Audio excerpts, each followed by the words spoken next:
Hello, this is Chance here. Right now I'm gonna introduce a game I plan on playing in the future from an indie studio called Iron Tower. I really enjoyed their previous games in Age of Decadence and Dungeon Rats. Generally, they're known to make tactical RPGs. They're a small studio, but make RPGs that are very focused on choice and consequences and a lot of different ways to beat a campaign or a game. Sometimes it was pretty restrictive in what you could do. Like in Age of Decadence, you could soft lock yourself by making decisions like you were not certain whether you wanted to be a talker or a fighter. And Dungeon Rats was very focused on tight tactical dungeon combat with units. And this will be their next game released sometime in the fall of this year. It will be completed and I will do a full playthrough of it then. I have previously done partial playthrough in the game's current state and will introduce the game a bit, hopefully to potential new players. Hopefully you will find it interesting and check it out. So the first choice you can make when starting a new game is hero or underdog. Hero is their default easy mode, and underdog is for, I think, how they intend you to play it, if you really want to. Previously in underdog, in a fight, if a character died, they'd be dead. I think they have since modified it, that basically if a character gets to 0 HP in a fight, they will be knocked out basically and unconscious, and you have 3 rounds to end the fight. If you don't end the fight within 3 rounds, that character is permadead.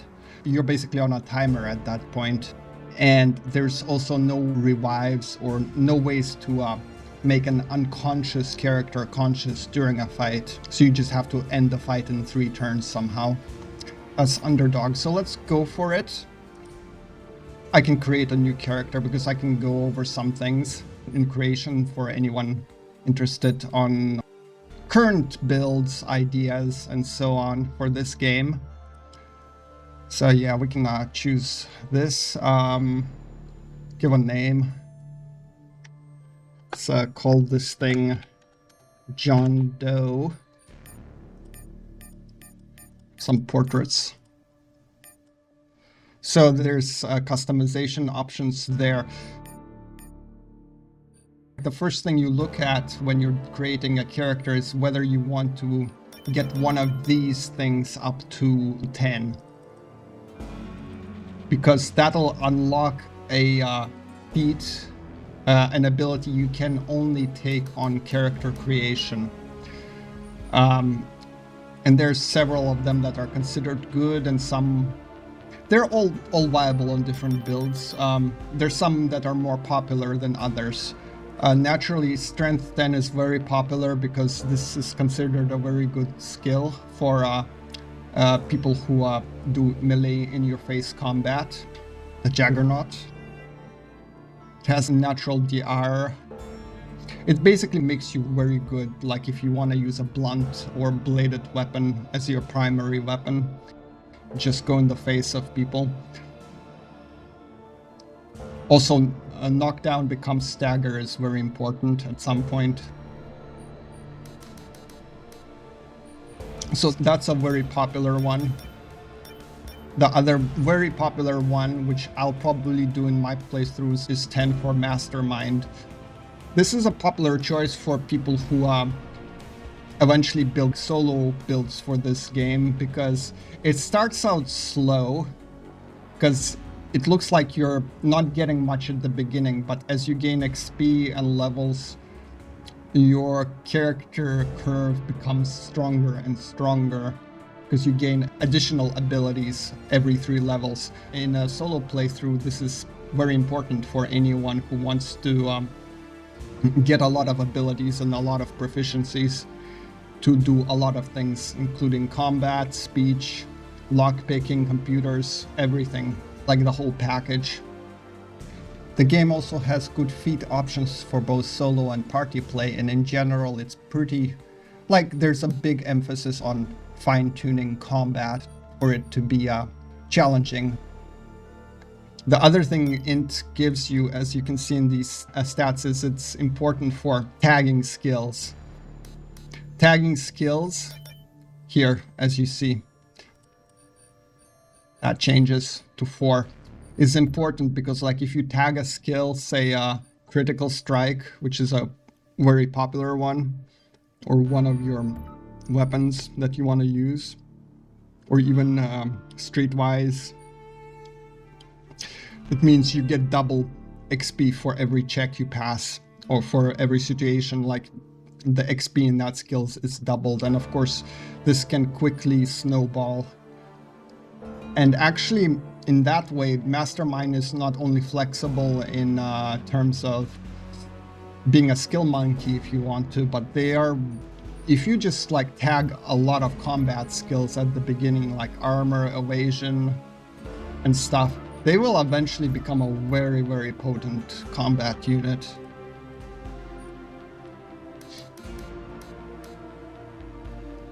So yeah, that's int for you. So it's a good stat. Tanks run this sometimes, though Juggernaut is arguably a bit better. But this is very good for tanks. But I would say, like, the most popular ones are int for Mastermind, strength for the melee bruiser builds, and then lastly, if you just want to go all out on having a maximum team of 4 units and you're buffing everyone, you go 10 charisma or cult leader, because that is big. Like, your party members will gain a lot more levels in a playthrough this way. They get a lot of good bonuses. Basically, you're gonna be like the captain of a squad if you do this. It's very good. And it'll mean you can have max followers 3, because, like, see, if I start dropping it down to like 6, suddenly, okay, you cannot have a full team of 4 units anymore. Now you're limited to 3. The good, just general one that you want to take for new players, or like if it's your first playthrough, which is very safe, is this one, Gifted. It's like, if you don't want to like max any stat at the beginning, it's a +2 stat point, +3 skill points. It's just a good overall general skill. You have more stuff available, you have more stat points to distribute. It's a very good general one to take on creation. It's also good for skill monkeys or talkers.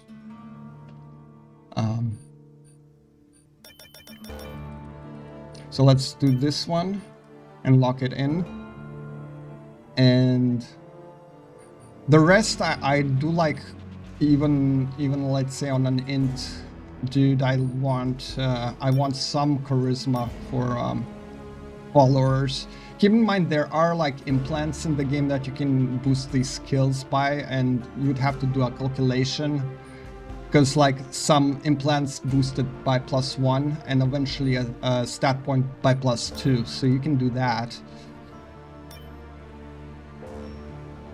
Going 8 here is a bit much. In general, if you're familiar with Fallout stat allocations, or even Divinity stat allocations, pretty analogous. There's some minor differences which I point out here, but you see them on the creation screen. Yeah, Dex is for your AP, for your action points, which determine a lot of things. That's a good one. Can't really drop con too much, because then you'll be very squishy. I don't really need that. If I'm doing a build like this, I wouldn't rely on blunt or bladed weapons that need strength. I'd just go for rifles or pistols. Strength is for, again, for blunt weapons, or shotguns. Also for, yeah, anything that's heavier.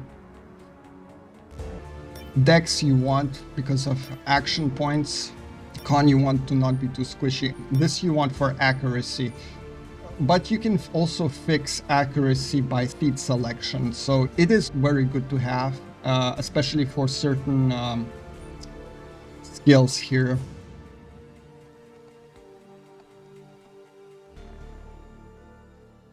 Yeah, sharpshooter is a big thing.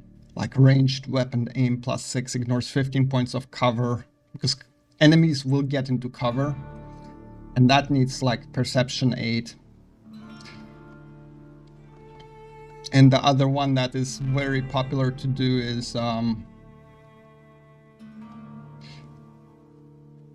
it needs only perception 6. Let me find it. Critical thinker. This one's a big one. For each skill level in critical chance, +1% critical damage +4. So critical chance +1, critical damage +4. So basically, if I tag critical strike right now and snowball it up on the game, this will give this character a lot of crit. A lot of people do this and then take critical thinker.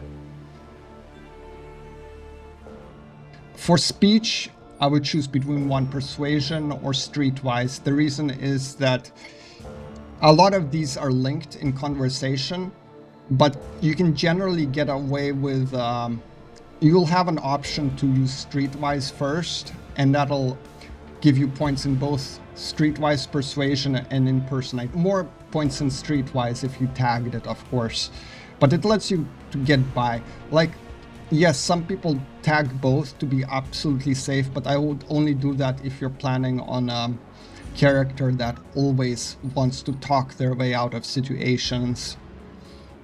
But otherwise, just picking one of these is generally good enough.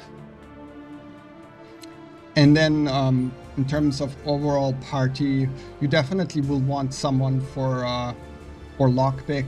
You will want someone for electronics, and you will want someone for computers. For biotech, it's optional, but it's very useful.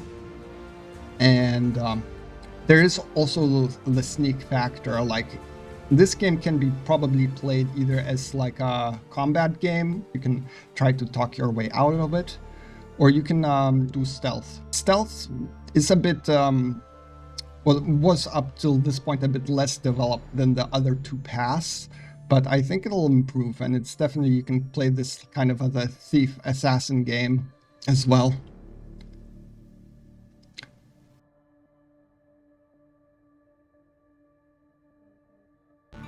So what do I have? So I distributed these. I'm not sure this is the optimal distribution for this, but I'm just gonna quickly go with this for now.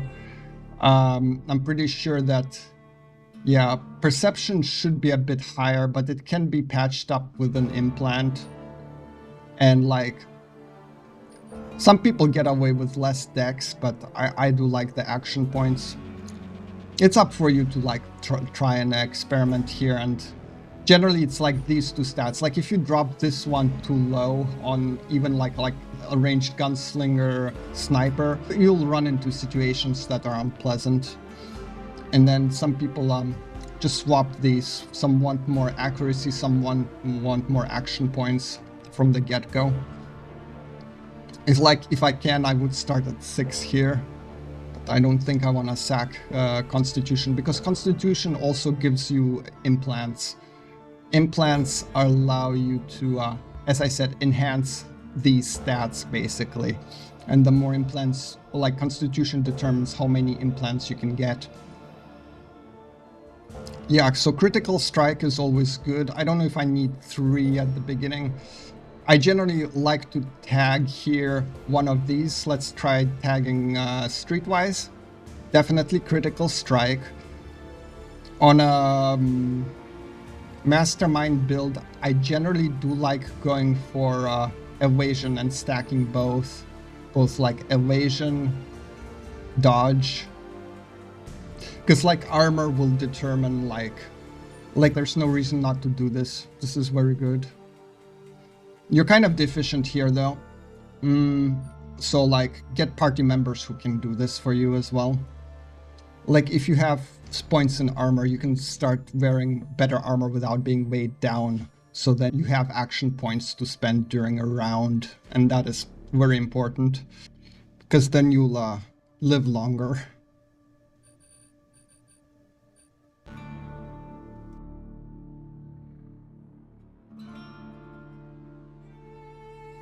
This is the year of our Lord, 2754. You will never feel the sun's warmth under the blue sky, never hear the wind in the branches of a tree, never swim in the ocean. Because you are stuck forever on board the ship since you were born. Yeah, it's a colony ship. They sent a colony ship to another world. You got born on the ship and you'll probably die on the ship. And basically it's your journey on the ship and navigating various factions who are vying for control on the ship. You can answer some questions if you really want to.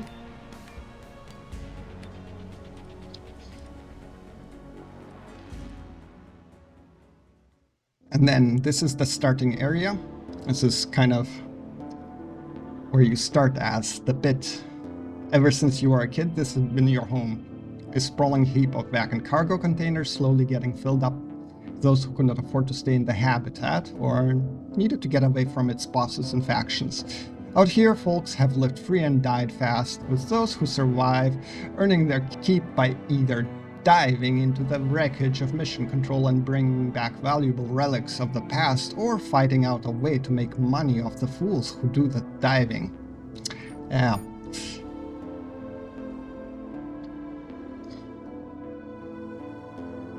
So the pit boss currently is Jonas Redford. This seems like a very Western vibe, but on board a spaceship right now.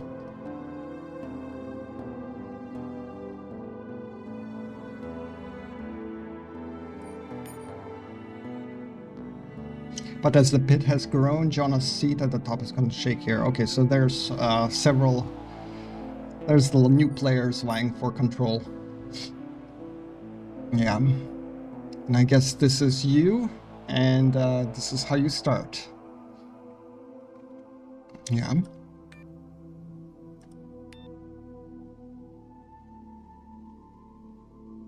Right, so I have to meet a guy named Tanner in a bar called Whiskey Jack. So what do I want to start out with? Makeshift shotgun, shotty submachine. Oh, they all seem bad. Let's just take the rifle and a camp knife. Okay. So, this is what we have. Well, a few controls here. Look around. So this is the first area.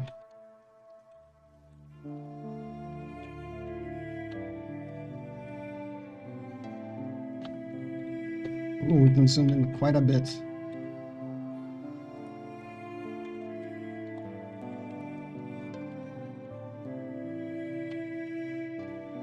How does he pick up stuff? Okay.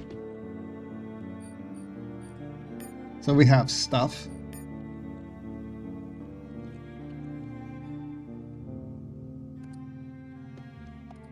Nah, move around.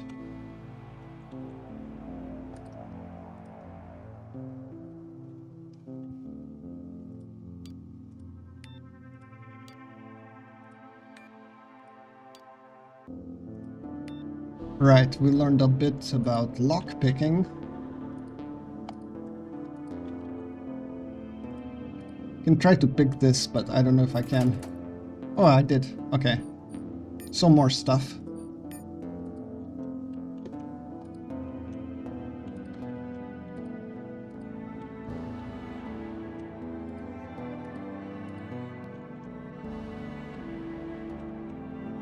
Yeah.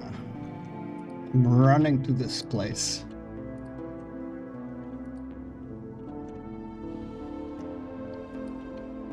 Let's go and check this place out. It's a medbay. Are you a doctor? What's a data jack for? Got them implants. I need implants. I feel useless without implants.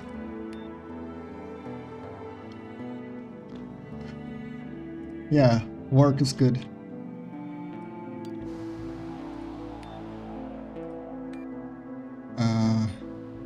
Probably poor, and I don't know if I can buy this stuff yet. There's stims. This is like a regen stim. This is an aggro stim. Enhances combat, attack, enhances defense, and health regen. And this is just general medkits for now. Yeah.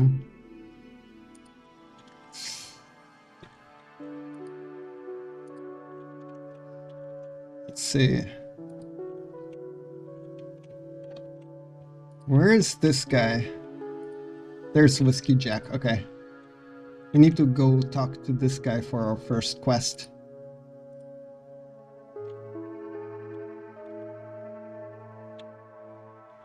Uh-huh. Is it real?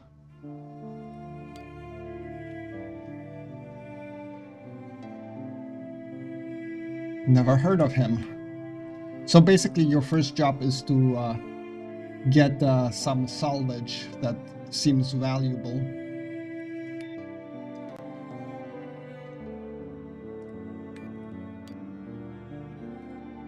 Let's get a backup. Take Evans. He's at H store. Okay, let's go and check out who this Evans is. Can always buy guns. Buy a gun. Energy gun. What?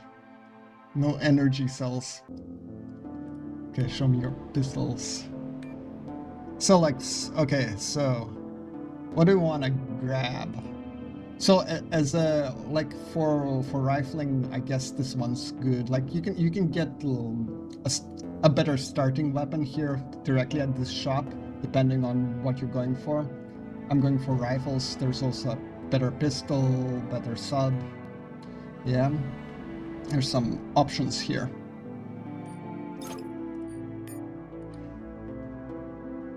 Yeah. And then we will go and go here, I think, Honest Abe's. So the inventory, yeah, this is very, very rudimentary rifle. This one looks a bit better. We can reload it. Oh, and we have 10 bullets, great. So might always need to stock up on more bullets. And everything else is there too. Put on a jacket. Let's get some gear at least. There are grenades in the game. Some are better than others. There are like grenades later that disable robots, which are pretty handy. That's the energy, wait, no, that's the energy pistol I got. Energy weapons are the most powerful things in the game, but they use energy cells, which are very limited. So you have to like pick when to use them, like on a hard boss fight or something. Yeah. Alright, let's just move in. Show the tutorial combat.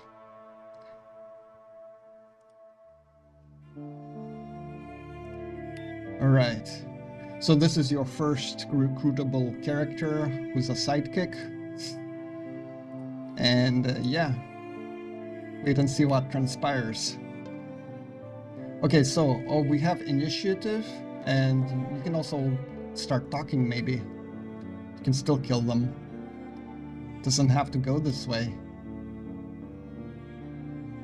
Yeah, you're leaving the store in a body bag.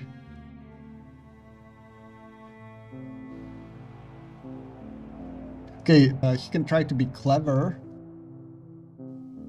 We can just kill them. Let's just kill them. I'm getting bored. Okay, so, yeah. Well, this is the combat grid in this game.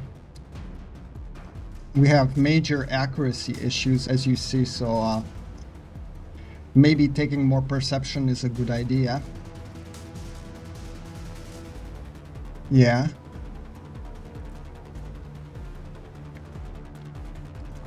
And we can start in different positions. Where does he want to start? Would you start there? Okay, let's just, this is tutorial battle. It can be bad. You start combat here. Oh, we can end turn and get more evasion. Or we cannot try to hit someone. This is gonna go... Oh, graze. Great. Right, so try to reload.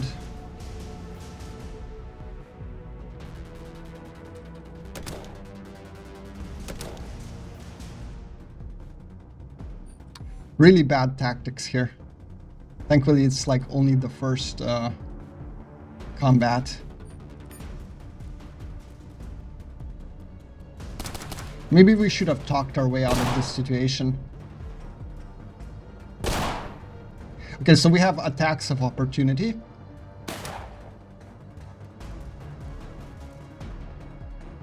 Uh-huh. Okay, so he's hiding behind a corner. That's why the accuracy is so bad there. This is better because I'm facing him directly, but still like 64 when you're facing a guy. Like, what's up with that? There's also special attacks you can eventually use. Like, these do different things and are useful in different situations, like aiming for different parts of the body. Snapshots take less action points but are less accurate. These aimed shots take more action points and are sometimes more accurate.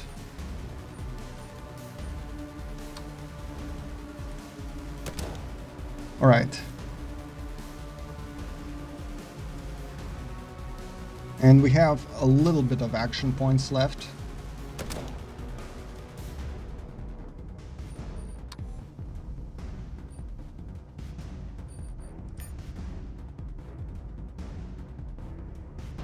We need to get better accuracy here, otherwise this is not gonna be good.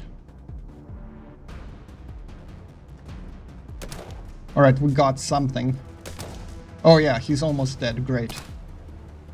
Uh-oh.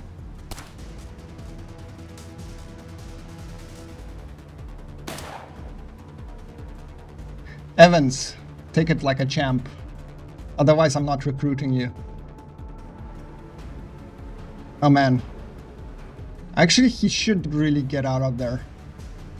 He's starting to go low on health. We can use a stim, but it's very embarrassing to use a stim on the first fight. Ow. Very embarrassing. Okay, he got him. Good.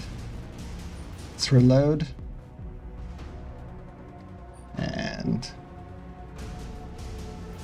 And...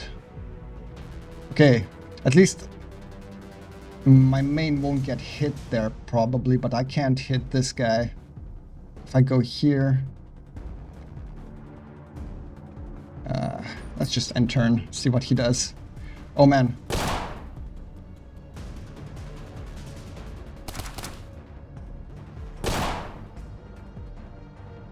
Okay, attack of opportunity with a sidearm, which is a pistol in this case. So yes, there are, if you have a different sidearm, like a pistol or like say a melee weapon, you can do different types of attacks of opportunities.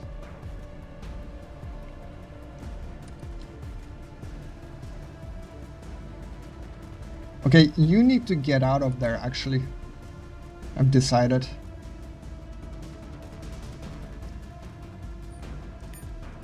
Right.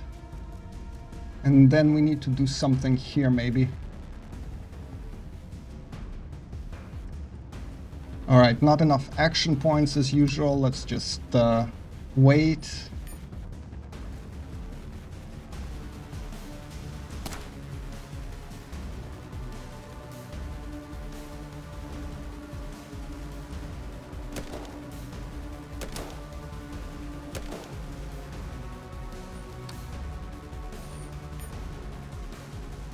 Wow, I'm next to him and I have no hit. So yeah, wow.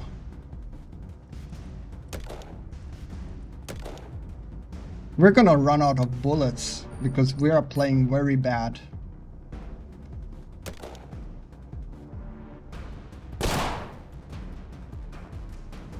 This is the tutorial battle. Well, we have a knife. Oh, and see, it's good that I tagged a bunch of skills like evasion and crit, so at least, like, even though my accuracy sucks and I can't hit anything, no one's hitting me. And he's down. Yeah. Okay, come aboard. Let's go on this great adventure. Yeah. So that's that, and I guess we get out of here.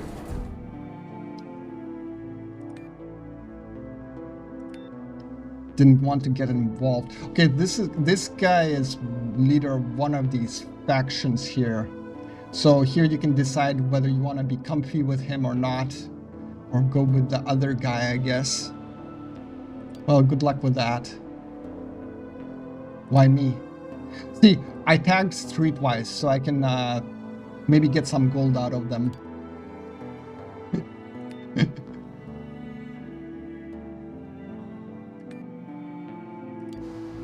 All right. What are you gonna do? I haven't decided yet. That's the honest answer.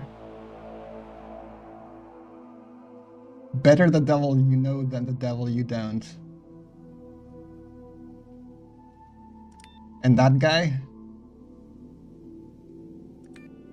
All right. So the text here in this game isn't voiced because it is indie, but you can read it, and seems enjoyable.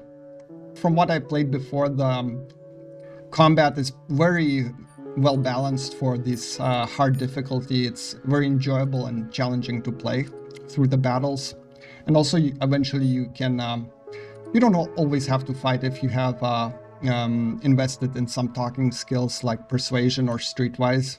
So like if a battle is too much for you, you can try to talk your way out of it.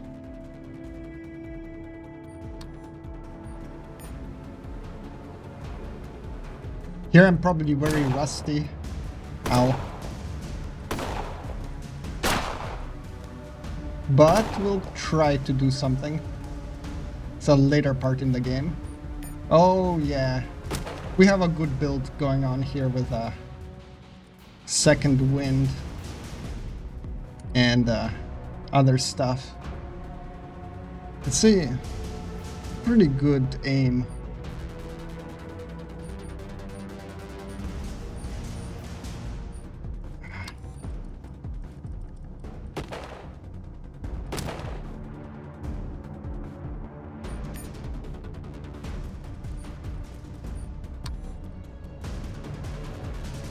Who needs accuracy when you can have crits?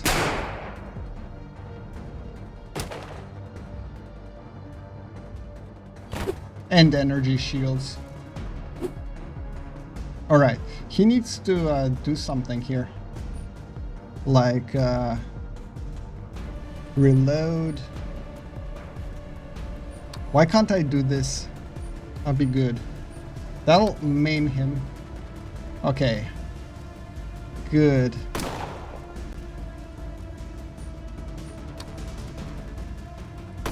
And we should be have him there. Yeah. Okay, this is some random combat from some later part in the game.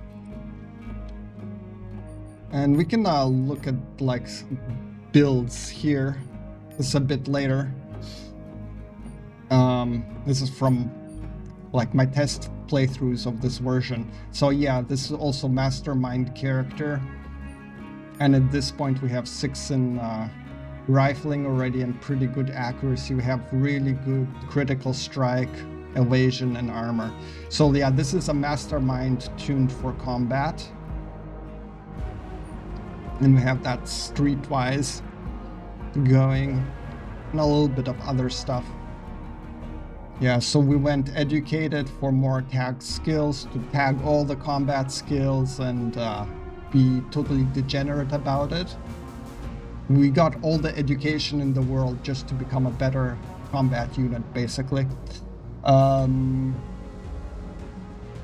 I took this one because, yeah, my charisma was dumped, but I wanted more followers. We take Critical Thinker, of course, because it's such a good skill in synergy of high crit strike. So like, who needs accuracy when you just always crit?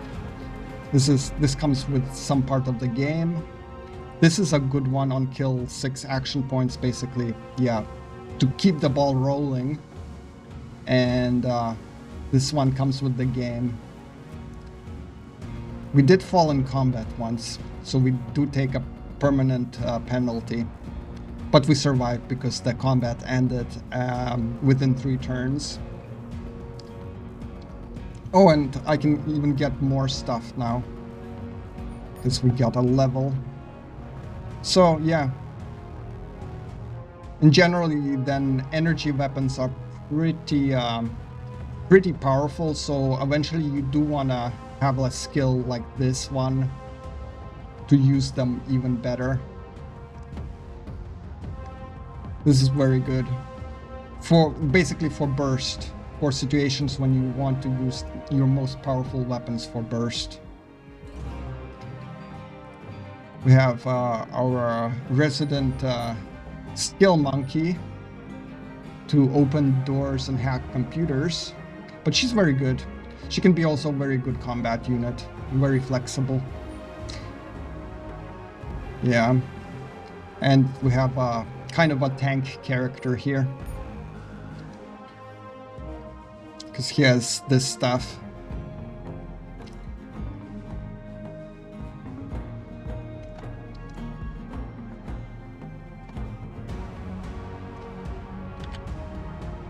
And we have a bunch of stuff here already, because this is from the middle of the playthrough. Yeah, but in general it's pretty...